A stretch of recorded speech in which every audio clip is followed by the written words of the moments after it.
Côte d'Ivoire, Guillaume Soro a rendu le week-end une visite à Rikona Bedia Daoukro. À l'issue de la rencontre, les deux hommes ont accordé leur violon pour la formation d'une plateforme de l'opposition. Au Soudan, la contestation se poursuit malgré les mesures prises par le chef de l'État en fin de semaine. Omar El-Béchir a annoncé la dissolution du gouvernement et a décrété l'état d'urgence. Mali, Bamako a été la cible d'attaques terroristes dimanche.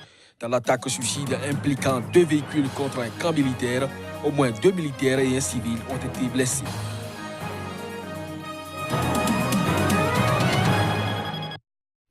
« 25 février, mesdames, messieurs, bonjour et bienvenue au Nigeria. 48 heures après la présidentielle, aucun résultat officiel n'est encore disponible. Mais déjà, au niveau des états-majors des deux favoris du scrutin, chacun clame de son côté la victoire pour son candidat. Reportage. Passé le jour du vote, les regards sont tournés vers Abuja, la capitale du Nigeria, où sont centralisées les données recueillies dans les quelques 120 000 bureaux de vote des 36 États. De là, le président de la commission électorale, Mahmoud Yakubu, devrait annoncer les résultats définitifs dans les jours à venir. Au regard des dispositions du code électoral nigérian, seul le président de la commission électorale pouvait publier des chiffres, annoncer les résultats et proclamer un vainqueur. Mais sans attendre que l'institution conduise à terme sa mission, les deux principaux partis, grands favoris du scrutin, tirent déjà chacun le drap de son côté. Les résultats arrivent un à un et ils sont époustouflants. Le président a remporté la majorité et Buhari est en train de gagner, a tweeté Bachir Ahmad, conseiller en communication du APC, parti au pouvoir. De son côté, le PDP, Parti populaire démocratique, a demandé à la commission électorale indépendante d'annoncer les résultats tels qu'ils ont été livrés par les bureaux de vote et de déclarer son candidat, Atiku Abubakar, vainqueur de l'élection présidentielle. Imperturbable, le président de la commission électorale poursuit son travail pour livrer en son temps le résultat définitif tout en lançant des mises en garde. Pour être élu dès le premier tour, le vainqueur doit obtenir, outre la majorité des suffrages exprimés, au moins 25% des voix dans les 2 tiers des 36 États auxquels s'ajoute le territoire de la capitale, Abuja. Sinon, un second tour devrait avoir lieu dans une semaine. Outre le président à élire, les Nigérians étaient appelés à désigner 360 députés et 109 sénateurs. Ce qui veut dire que ces élections dans ce pays ont été des élections générales. Et ce samedi, les élections ont été entachées de violence dans plusieurs régions du pays. Le scrutin du 23 février 2019 restera à jamais gravé dans la mémoire des Nigérians. Pas moins de 17 personnes ont été tuées après des attaques menées dans cet État lors de ce scrutin. Le vendredi, veille de ce scrutin, M. Boniface Oklowo, président du parti au pouvoir APC de la région d'Oimini, dans l'État de Benue, a été tué par balle à Hiatope par des inconnus. Le même jour, le vendredi, les voyous ont attaqué et tué M. Laurence Ngozi à Pouemimi, assistant spécial du gouverneur Ifeanyi Okoa à Epan, dans la région du gouvernement local d'Ouï, dans l'État du Delta. Dans l'État de Rivers, les habitants ont été horrifiés par la tournure des événements après que la police eut confirmé l'assassinat d'un officier lors de la vague d'attaques perpétrées dans différentes parties de l'État. Outre le policier, 6 personnes auraient été abattues dans la région d'Erema à Oba, tandis que 2 autres auraient été tuées lors d'attaques distinctes à Ozoa dans la région d'Ikiwere. C'est inédit dans un pays comme le Nigeria, où la population est décidée à aller voter.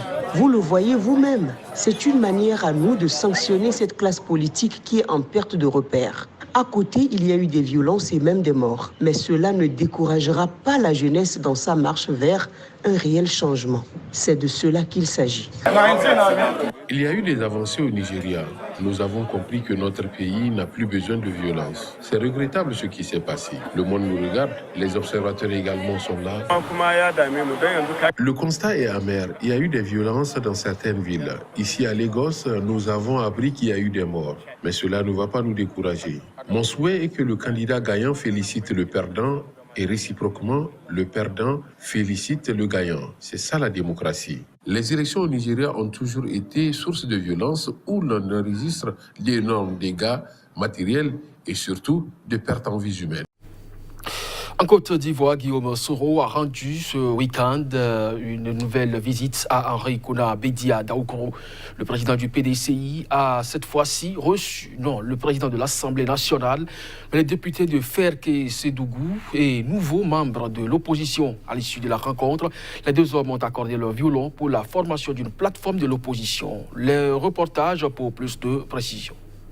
Le tandem Soro-Bédié semble se consolider chaque jour davantage. Le temps d'une nouvelle tête-à-tête entre les deux hommes à Daoukro ce mois de février, l'ancien président de l'Assemblée nationale de Côte d'Ivoire, Guillaume Soro, précédemment cacique du régime Ouattara, désormais simple député et acteur de l'opposition, a annoncé sa pleine disponibilité à prendre part aux côtés du leader du PDCI, Henri Konan Bédié, à la mise en place d'une plateforme devant réunir plusieurs forces politiques de l'opposition. La finalité, créer à terme une grande alliance pour la conquête du pouvoir l'an prochain, 2020, année de la tenue de la prochaine présidentielle.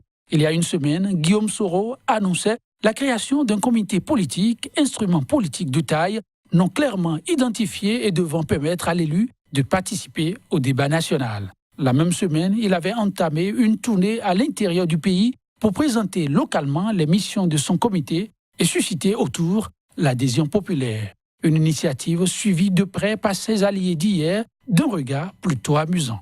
Auparavant, très avare en parole, l'ex-président du Parlement ivoirien se sent désormais libre de dire ce qu'il pense, mais toujours rien au sujet d'une éventuelle candidature à la présidentielle. Guillaume Soro et Henri Konan Bédié, tous deux ex-alliés du président Alassane Ouattara, ont annoncé à l'issue de leurs échanges une importante et décisive concertation à porter dans les tout prochains jours à la face du monde. Direction le Togo, Yawa Dibori Tchega est la deuxième haute autorité du Togo depuis le 23 janvier dernier. Députée de la 6e législature de la 4e République, elle a été élue présidente du bureau de l'Assemblée nationale avec 88 voix sur 91. Bientôt 48 ans, Yawa Dibori Tchega, trésorière générale du parti au pouvoir Union pour la République Unir, ancien premier questeur du bureau sortant, va présider donc au destiné du Parlement togolais pour 4 années à venir. Zoom sur la 13e présidente de l'Assemblée nationale togolaise avec notre correspondant à Lomé, Ferdinand Gadé.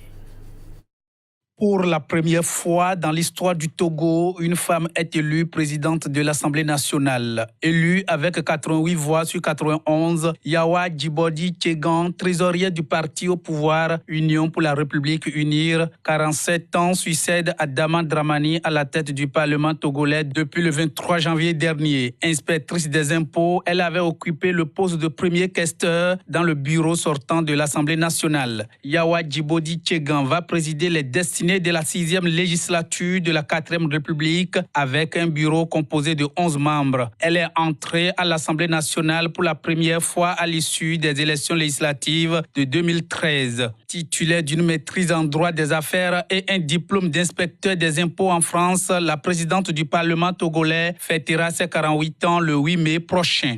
Elle a exercé plusieurs fonctions intermédiaires avant d'occuper plusieurs postes de responsabilité de 2003 à 2007 à la Direction générale des impôts au Togo. Nommée en 2010 directrice de cabinet du ministre des Transports, Yawa Tchegan Djibodi aura passé 3 ans avant de rejoindre l'Assemblée nationale en 2013. 13e président de l'Assemblée nationale au Togo, Yawa Tchegan Djibodi a été élu en octobre 2017 au cours du congrès du parti au pouvoir Unir, trésorière générale au sein du bureau national. Elle est aussi coordonnatrice de la Convention des femmes Unir dans la région des Plateaux Ouest.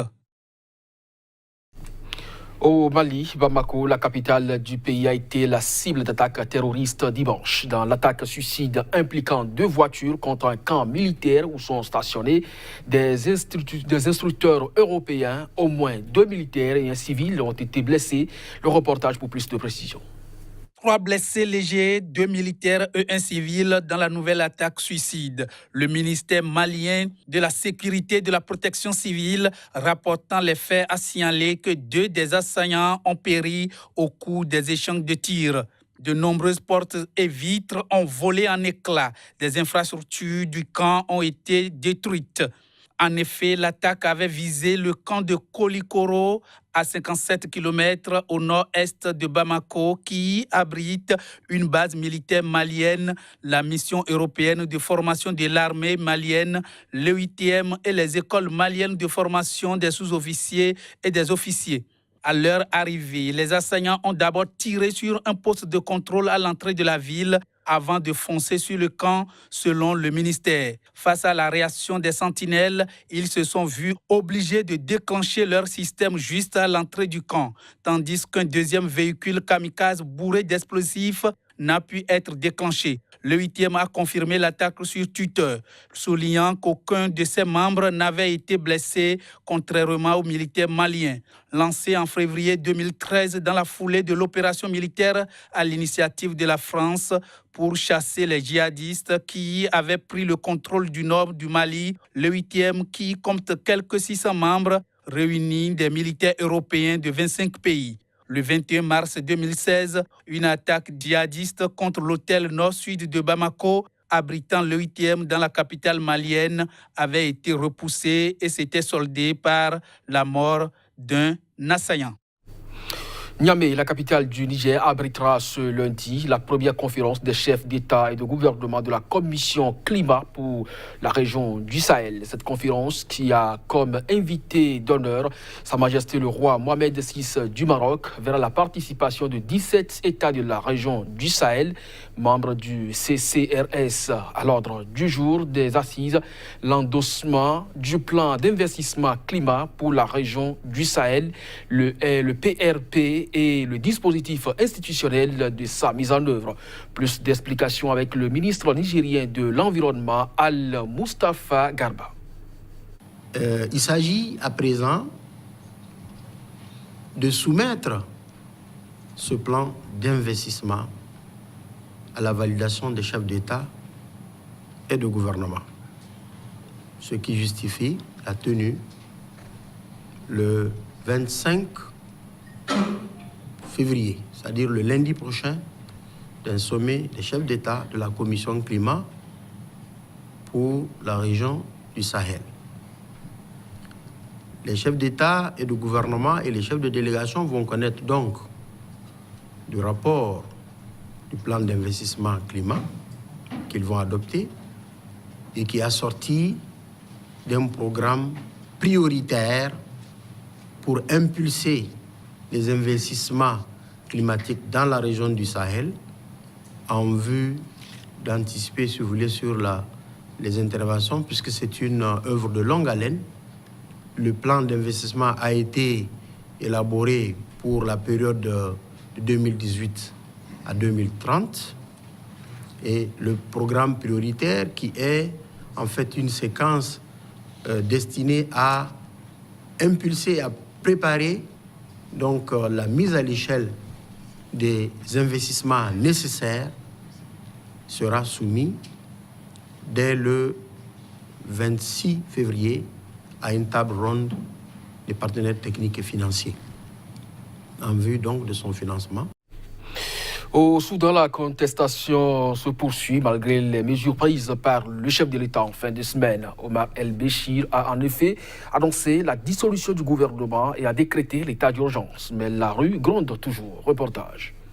Des paroles en l'air. C'est ce que pensent les opposants du régime soudanais de la récente déclaration du président Omar El-Béchir.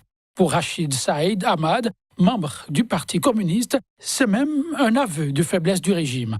Ce régime n'a aucun moyen de sortir du bourbier dans lequel il s'est enfoncé au cours des 30 dernières années. Face au soulèvement populaire, Omar El-Béchir n'a plus beaucoup d'options, souligne-t-il, alors que tous attendaient du président qu'il renonce officiellement à se représenter aux élections de 2020. Omar El-Béchir a seulement interrompu les activités d'un comité parlementaire qui travaillait à réviser la Constitution pour lui permettre d'effectuer un nouveau mandat. Des mesures de façade pour ceux qui réclament carrément un changement de régime. Réunis en plusieurs associations, tous ceux opposés à Omar El-Béchir appellent à la poursuite de la mobilisation en dépit de l'état d'urgence en cours. Pour la première fois, Omar El-Béchir a reconnu en fin de semaine la situation de crise dans laquelle est plongé son pays. Très isolé ces derniers mois, même au sein de son parti, le président soudanais a limogé de nombreux ministres afin d'être épaulé de ses plus proches soutiens.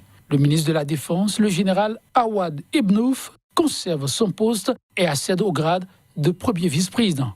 Un autre homme de confiance, Mohamed Tahir Ayala, est nommé Premier ministre. Au niveau provincial, le président a remplacé tous les gouverneurs par des militaires. Une armée qui continue de lui apporter tout son soutien.